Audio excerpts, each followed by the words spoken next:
읽은 본문은 여러분 빌립보서인데 책이 빌립보서입니다. 빌립보서의 책은 한마디로 기쁨의 책이다라고 얘기해요. 그래서 목회자들이 이 빌립보 책을 아주 즐겨 읽고 설교를 많이 합니다. 이 수신자인 빌립보 교회는 알렉산더의 그 아버지, 여러분이 잘 아는 알렉산더 대왕의 아버지 빌립이 건설한 도시인 이 빌립보에 위치한 교회입니다. 이 빌립보 교회가 어떻게 세워지고 시작됐는가는 사도행전 16장에 보면 아주 자세히 잘 나와 있는데 16장 6절에서 40절을 보면 바울의 계획은 아시아로 가는 것이었는데 마게도니아의 그 한 사람의 환상을 통해서 계획을 변경하여 유럽으로 건너가서 도착한 지역이 빌립보 지역입니다. 이곳에서 이 바울과 그의 선교팀들은 복음을 전파하면서 교회가 세워집니다.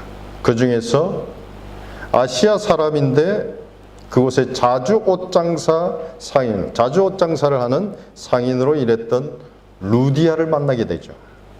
그리고 이 바울이 고쳐주는 귀신 들린 한 여자아이를 고쳐주는 바람에 그가 그를 주인으로 가지고 있던 그런 우상 숭배하는 그러한 것으로 돈을 취하던 그 주인들이 이제 고발을 하면서 바울과 실라는 또한 어떻게 해요? 그의 일행은 감옥에 갇힙니다. 그런데 놀랍게도 그 감옥에서 그를 때리고 학대했던, 고문했던 그 감옥의 간수가 어떻게 해요? 예수를 믿게 되고 그의 가정도 예수를 믿게 됩니다. 사도 바울은 AD 51년 2차 선교 여행 중에 마게도니아의 중심 도시인 빌립보 교회를 그래서 개척하게 됩니다. 이 교회는 시작부터 선교에 대한 강한 열정을 보였으며 바울이 데살로니가와 고린도 지역에 있을 때에도 그의 사역을 계속해서 도왔던 아름다운 교회였습니다. 그런 점에서 바울은 그 어떤 교회보다 빌립보 교회에 대한 각별한 애정의 관계를 유지하고 있었어요. 이 사도 바울이 그러한 관계에 있는 빌립보 교회에 전해주고 싶었던 메시지가 빌립보 교회의 핵심 메시지였습니다. 기뻐하라.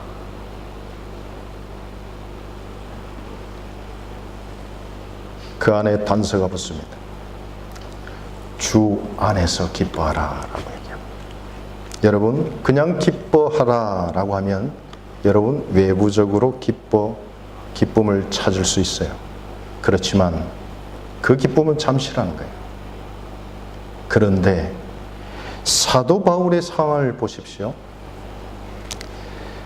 복음을 전파하다가 감옥에 갇힌 이 바울이 빌립보 성도들에게 오히려 반대로 지금 주 안에서 기뻐하라 라고 권면하고 있습니다. 여러분, 상식적으로 감옥에 있는 자가 바깥에 있는 자들에게 기뻐하라라고 하는 것이 상식적입니까? 아니면 바깥에 있는 자들이 감옥에 갇힌 자에게 인내하고 걱정하고 하지 말고 잘 되면 빨리 풀릴 거야 하고 위로하는 것이 상식입니까? 후자가 상식이죠. 그런데 지금 정반대의 상황입니다. 오히려 감옥에 갇힌 바울이 감옥 밖의 형제들에게 기뻐하라고 합니다. 이 말은 무슨 뜻입니까? 사도 바울에게 있어서의 감옥은 아무런 문제가 될 수 없다는 것입니다. 그는 그를 매이게 할 수 있는 것은 아무것도 없었다는 것입니다. 그는 오히려 생명의 말씀을 밝혀 예수 그리스도의 복음의 진보를 위해서 복음을 전하는 그 일에 그는 말씀 외에는, 예수 그리스도께 잡힌 바 외에는 아무것도 그를 잡아둘 수 없다는 것입니다. 그래서 오히려 그는 바깥에서 그렇게 걱정하고 나로 인해서 걱정하고 염려하는 빌립보 성도들에게 오히려 위로의 메시지로 주 안에서 기뻐하라 라고 얘기합니다. 이 메시지는 단순히 빌립보 교회 성도들에게만 전하는 메시지가 아님을 우리는 알 수 있습니다. 실제로 사도 바울은 그의 서신서, 여러 12가지 서신서를 통해서, 그가 쓴 서신서를 통해서 수많은 주옥 같은 메시지를, 하나님의 그 메시지, 예수 그리스도의 메시지를 풀어줍니다. 그런데요, 이 빌립보서는요, 상당히 이것을 읽으면 상당히 쉽게 와닿습니다. 왜냐하면 이 빌립보서는 마치 사도 바울의 실제 간증서 같은 느낌을 받기 때문입니다. 그는 실제로 그가 전한 그 복음에 기뻐하는 삶, 예수 그리스도의 메인 그 삶으로 인해서 그 어떤 것도 그를 가둘 수 없고 끊을 수 없는 그 사랑, 그 사랑에 대해서 실제적으로 그가 살아낸 삶의 증거를 지금 얘기하고 있기 때문입니다.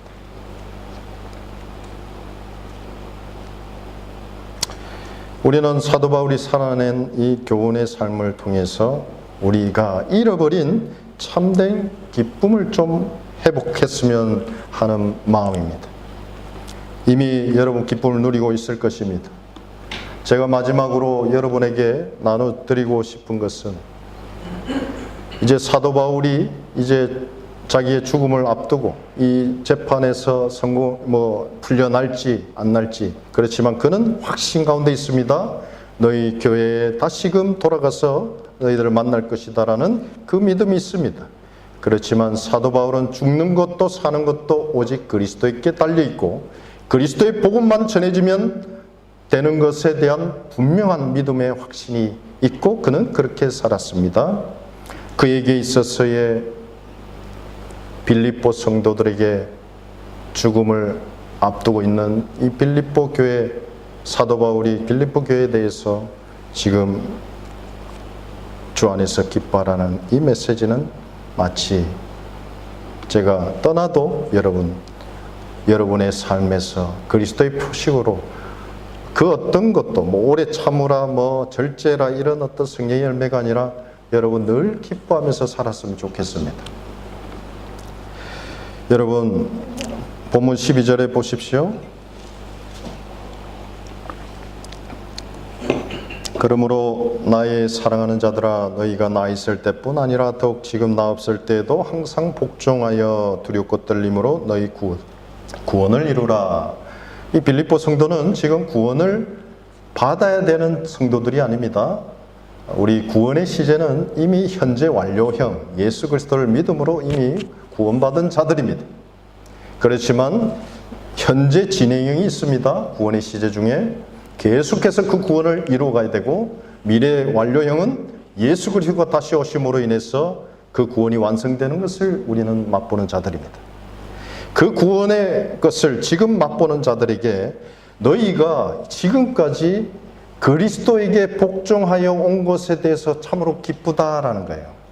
그렇지만 계속해서 두렵고 떨림으로 너희 그 구원의 간격 속에 그 그리스도를 닮아가고 그리스도를 믿음의 장성한 분량까지 자라가는 그러한 성숙됨을, 성화된 과정들을 계속해서 이루어가라고 얘기합니다. 누구에게? 나의 사랑하는 자들에게 지금 고면하고 있습니다. 예수 그리스도를 주라고 믿는 자들아, 예수 그리스도의 겸손으로 내 중심이 아닌 다른 사람들을 돌보고 그들과 같은 생각과 마음으로 하나됨으로 기쁨을 누리면서 살아가기를 권면하는 그 마음이 지금 그러므로라는 말에 함축되어 있습니다. 이 장의 앞 전반부에 모든 것을 정리한 단어가 그러므로라는 것입니다. 그러한 겸손을 가진 자들에게 지금 사도 바울은 목양하는 자로서 그의 각별한 관계에 그것을 사랑하는 자들아라고 얘기하는 것입니다. 빌립보 성도들과 감독들과 이 집사들은 사도 바울에게 있어서 아주 친밀한 관계였다는 것입니다.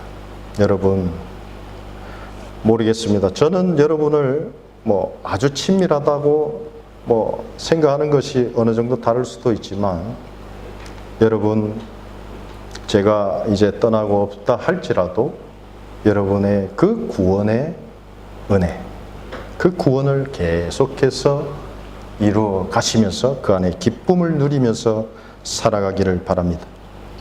어거스틴은 이렇게 결론을 내렸습니다. 한 사람의 사랑하는 마음은 다른 이들의 불같은 열정에 휩싸이게 한다라고 얘기합니다. 제가 여기에서 보고 배운 바는 우리 이호 목사님의 그 사랑하심을 보게 됩니다. 어떤 일을 하는 것이 아닙니다. 하나님을 사랑하는 그 마음에 그 사랑하는 그 마음이 나도 그를 보며 하나님을 정말로 사랑하고 싶다라는 그 열정이 내 안에 생기었습니다. 그래서 그러한 시간들이 있었던 것 같습니다.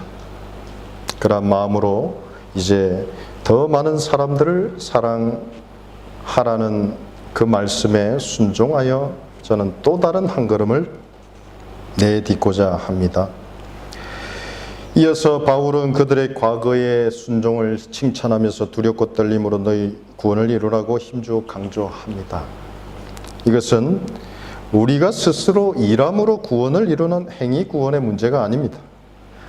하나님의 긍휼과 자비가 어떠한지를 깨닫고 알면 알수록 그 구원의 은혜가 얼마나 큰지, 그 구원의 은혜가 얼마나 큰지 그 사랑에 우리는 굴복하고 복종할 수밖에 없다라는 것을 지금 힘주어 얘기하고 있다는 것입니다. 사도 바울은 빌립보 성도들에게 앞서 언급한 대로 두렵고 떨리는 마음으로 여러분의 구원을 계속해서 이루어갈 것을 권면합니다. 여러분, 여기에서 두렵고 떨리는 마음은 도대체 어디에서 비롯된 것일까요? 여러분, 두렵고 떨리는 마음 하면 여러분, 우리가 일반적으로 생각할 때 이게 뭐지? 무슨 마음이지? 경외함인가? 상당히 부정적으로 우리는 받아들여요. 그런데요, 지금 여기서 얘기하는 두렵고 떨림은 아담이 죄를 짓고 나서 하나님 앞에 죄책감에 수치심에 두려움 속에 하나님 앞에 반응하는 그러한 죄의 실체가 아니라는 것입니다. 여러분, 두렵고 떨림이라는 이 뉘앙스의 이 말의 뜻은 쉽게 제가 설명해 보겠습니다. 여러분, 혹시 누구를 정말로 사랑해 본 적이 있습니까? 옆에 아내가 있고 남편이 누구 얘기하지 마시고 그냥 생각해 보세요. 얘기할 필요는 없습니다. 여러분, 첫사랑이든 어떤 사랑이든 여러분 정말로 탁 떠올랐을 때 내가 정말로 그를 사랑했구나 라는 사람이 있습니까? 그 상황을 한번 생각해 보세요. 그 사랑하는 사람 앞에서 가슴 떨리도록 이 노심초사하면서 긴장하면서도 설레고 떨림으로 어떤 한 남자를 한 여자를 막 사랑했었잖아요. 여러분, 그런 상황들이 있지 않습니까? 그러면서 뭘 생각합니까? 그 상대방이 이거 좋아할까?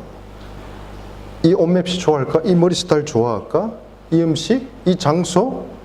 무엇을 해야지 이 내 사랑을 확인시켜 줄 수 있을까? 이 등등등 두렵고 떨림으로 그 사랑을 이루어가기 위해서 밤을 지새우고 날을 지새우고 한 달, 두 달 마음을 졸여도 그 안에 뭐가 있어요? 기쁨이란 게 있더라. 기쁨. 여러분, 그 시간은 결코 내 중심의 시간이 아니라 상대방 중심으로 시간이 흘러가요. 그래서 시간이 언제 흘러갔는지도 모릅니다. 사랑하는 사람과 있으면 1시에 만났으면 1시에 만났는데 벌써 10시가 지난 거예요. 대여섯 시간 후딱 지나가죠. 근데 여러분, 우리 아들도 그렇지만 친구들 공부하라고 하면 책상에 앉아있으면 10분이 그래 안 가는 거예요. 여러분, 우리는 어때요? 기도하라고 앉아있으면 10분도 기도하기 힘들잖아요. 그런데 사랑하면 다르다는 것입니다. 내 중심이 아닌데도 그 시간 동안만큼은 이 세상이 줄 수 없는 가장 큰 기쁨이 있었어요. 그것이 바로 사랑의 증거입니다. 사랑에 기초한 두렵고 떨림은 계속해서 사랑하는 그 대상을 생각하고 그 예수 그리스도를 만날 때까지 설레이고 그를 만나겠다는 그 간절함 속에서 살아가고 있다는 것을 증거한다는 것입니다. 그래서 사도 바울은 빌립보 교회 성도들에게 그러한 사랑의 기초에서 너의 성숙됨이 계속해서 그리스도를 바라고 그리스도를 향해서 자라가라고 지금 이렇게 얘기합니다. 두렵고 떨림으로 구원을 이루어가라라는 것입니다. 여러분, 요즘 여러분 사랑하고 있습니까? 여러분 뭘 사랑합니까? 여러분 마음의 중심에 차지하고 있는 것이 여러분이 사랑하고 있는 것의 증거입니다. 여러분 중심에 예수 그리스도를 사랑하는 그러한 증거들이 두렵고 떨리는 이러한 기쁨으로 여러분 나타날 수 있기를 간절히 바랍니다. 이러한 기쁨은 결국 내 의지적으로 할 수 없다는 것입니다. 그래서 13절에 그는 분명히 확신시켜 줍니다. 하나님이 그의 기쁘신 뜻대로 그리스도 안에서 그것을 이루어 가신다는 것입니다. 그래서 사도 바울은 그 비밀을 알았습니다. 그래서 그가 얘기합니다. 주 안에서 기뻐하라 라는 것입니다. 하나님께서는 우리를 거룩하고 흠없게 하시고자 그 착한 일을 시작하신 이가 그것을 계속해서 완성해 가실 것입니다. 여러분, 그러한 기쁨을 계속해서 누려가는 것에 장애물이 있습니다. 그것이 14절에 나오는 무슨 일을 하든지 불평이나 원망 없이 하라, 분쟁 없이 하라고 얘기합니다.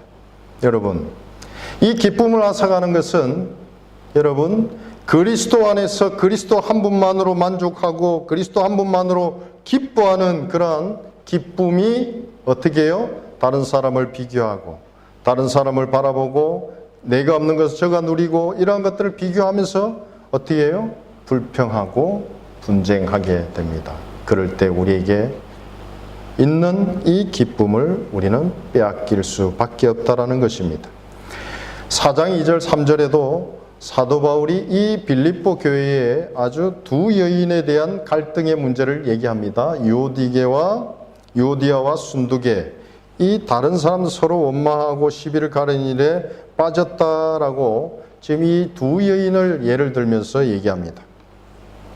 2장 14절에도 다른 사람들은 서로 원망하고 시비를 가는 일에 빠졌다라고 얘기해요. 그래서 지금 2장 3절에 사도 바울은 사랑 안에서 하나가 되기 위해서 다툼이나 허용이 그들이 마음에 설 자리가 없다라고 얘기하면서 부정적인 이런 성품은 사랑에서 온 것이 아니라 교만에서 왔다라고 얘기하면서 그럼 그 교만을 없앨 수 있는 방법은 그리스도의 겸손한 마음을 품어라라고 얘기하고 있습니다.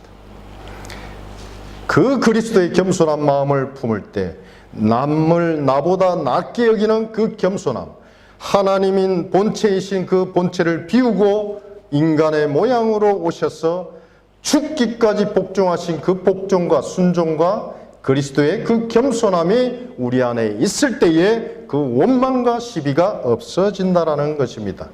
그럴 때에 결과적으로 찾아오는 그것이 우리 안에 무엇이다? 기쁨의 선물이라는 것입니다. 여러분, 그리스도를 주라 고백하며 주께 순종하며 나아가는 이러한 성숙된 자들은 분명히 우리가 이 말씀에 보듯이 우리 안에 역사하시는 분이 하나님이심을 고백합니다. 그리고 그러한 고백을 하는 자들에게 나타나는 자들의 특징은 모든 일에 있어서 원망과 시비가 없이 같은 뜻, 같은 마음으로 그리스도께 하듯 우리는 그렇게 살아가는 자들이라는 것입니다. 그런데 반대로 그것을 모르는 자들은 불평하고 서로 다투고 그 삶은 그것으로 끝나는 것이 아니라 결국 변화되고 성숙된 진보를 보여야 된다라고 사도 바울은 권면하고 있습니다. 왜냐? 그러한 진보 속에 사도 바울이 그 마지막 절에 고백합니다. 18절에 17절 18절에 그러한 진보를 볼 때 내가 기뻐하고 내가 기뻐함으로 너희도 그러한 기쁨이 너희에게도 있다라는 것을 또한 알 수 있다라는 것입니다. 여러분, 저와 여러분 제 인생에서 보면 그렇게 긴 시간을 함께 하지는 않았습니다. 그렇지만 그리스도 안에서 여러분을 만난 특별한 관계임을 분명하게 저는 고백할 수 있습니다. 그런 여러분의 삶이, 그런 여러분의 모든 인생이 계속해서 그리스도 안에서 예수 그리스도 때문에 하나님이 나에게 역사하시는 그 사랑하심 때문에 여러분 어떤 상황과 환경 속에 있다 할지라도 여러분 기뻐하는 그런 여러분들이 되기를 바랍니다. 결론적으로 말씀을 마무리하려고 합니다. 여러분 어떻게 하나님이 주신 그리스도 안에서 주 안에서 기뻐하는 삶을 누릴 수 있는가? 여러분 첫째, 우리가 하나님의 사랑을 받고 있다라는 사실을 기억하십시오.